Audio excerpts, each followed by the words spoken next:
नमस्कार. मम्मीज रेसिपीमध्ये आपले स्वागत आहे.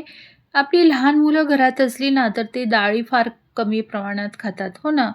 तर मग आपण त्याचे विविध प्रकार करून खाऊ घालू शकतो. तर आज मी असाच एक पदार्थ म्हणजे मूग डाळीचा डोसा आपल्याला करून दाखवणार आहे आणि फर्मेट करायची गरज नाही. खूपच लवकर होतो आणि टेस्टीसुद्धा होतो. तर बघा, आपल्याला डोसा करण्यासाठी ना, एका पातेल्यामध्ये 1 वाटी मूग डाळ घ्यायची आहे. 1 छोटा चम्मच मेथी दाणे घ्यायचे आहे आणि आता या डाळीला आपल्याला 2 ते 3 पाण्याने चांगलं वॉश करून घ्यायचं आहे.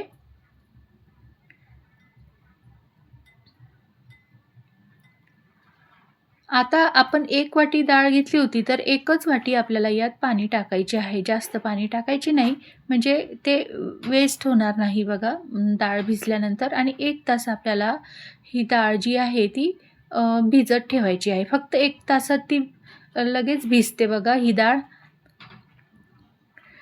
आता आपल्याला तोपर्यंत चटणी करून घ्यायची आहे. तर मी इथे 1 छोटी वाटी भाजलेले शेंगदाणे घेतले. अगदी 1 छोटी वाटी तुम्ही बघू शकता. इथे किसलेलं नारळ घेतलं. ओलं नारळ असेल तर एकदमच छान. आता 2 मी इथे मिरची घेतलेली आहे आणि 2 ते 3 लसूण पाकळ्या घेतलेल्या आहे. आणि यात चवीपुरतं आपल्याला मीठ टाकायचं आहे आणि अगदी थोडंसं जिरं टाकायचं आहे, अगदी अर्धा छोटा चम्मच.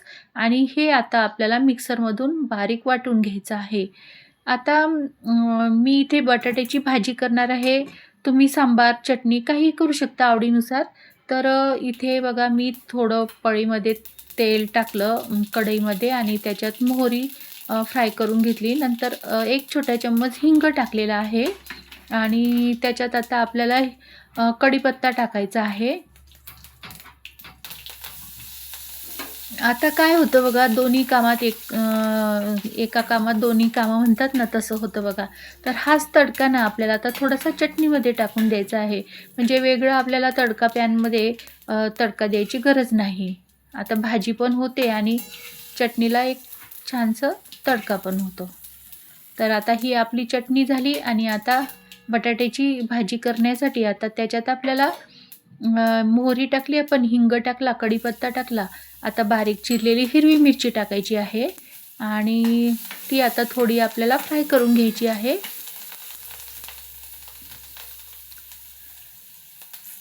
आणि नंतर ते बारीक चिरलेला लसूण टाकायचा आहे. तो सुद्धा तेलामध्ये, अगदी थोड्या तेलामध्ये ही भाजी होते बघा, जास्त तेलकट पण होत नाही. आणि एक बारीक चिरलेला मी कांदा यात टाकलेला आहे.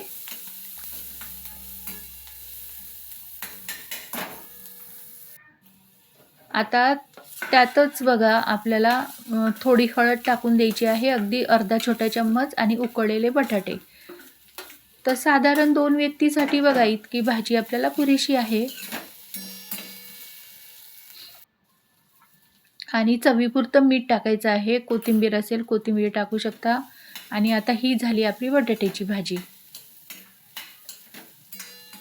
तर अगदी अर्ध्या 1 तासमध्ये आपला हा नाश्ता तयार होतो आणि लगेच शाळेसाठी मुलांना आपल्याला तो होतो, म्हणजे लगेच करून द्यायला मुलांना. आता ही मूग डाळ बघा आपली आता चांगली भिजलेली आहे. आता याला मिक्सरमध्ये आपण वाटून घेऊया.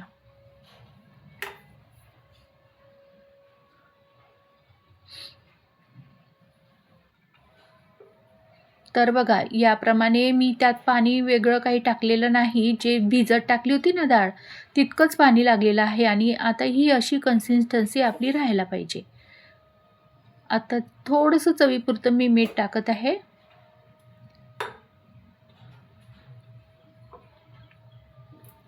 आता तुम्हाला आवडत असेल तर यात तुम्ही जिरं टाकू शकता.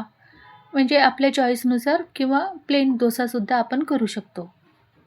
तर आता हे चांगलं मिक्स झालं. आता आपण डोसे करायला घेऊया.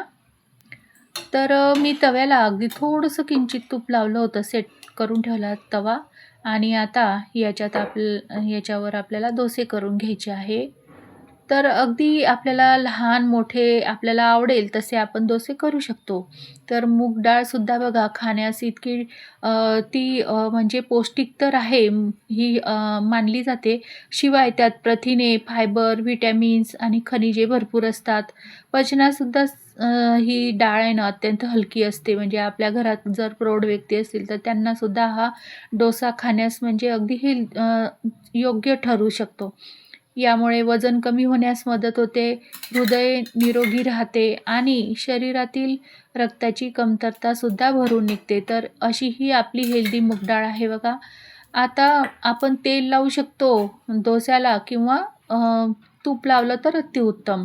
म्हणजे साजूक तूप असेल घरात तर आपण साजूक तुपाचा डोसा करू शकतो. तर मी बघा आता किती छान आपला हा डोसा झालेला आहे आणि कुरकुरीतसुद्धा होतो आणि म्हणजे खाण्यास टेस्टीसुद्धा होतो बघा.